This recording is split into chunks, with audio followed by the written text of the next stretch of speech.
nakikita ka namin sa TV. Sa'yo, sir. And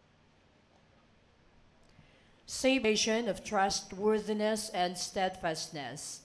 This represents responsibility.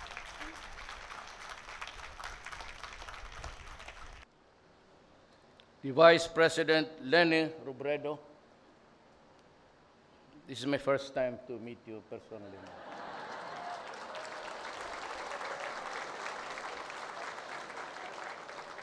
I would have preferred to be seated beside you, but andyan si defense. And for us, the security forces, the armed forces and the police, there is always a time.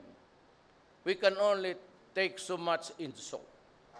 We can only take so much hanggang kaya lang ng sikmura natin.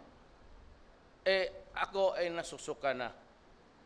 And you have to help me put a stop.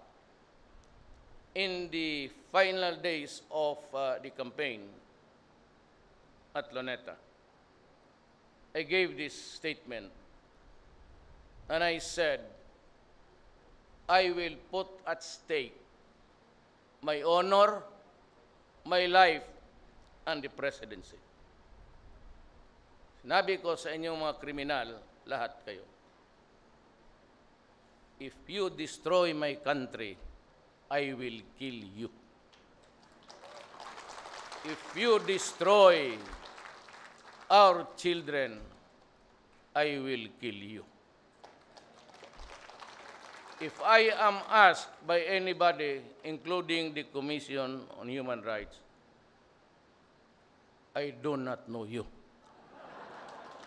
Salamat po. Thank you.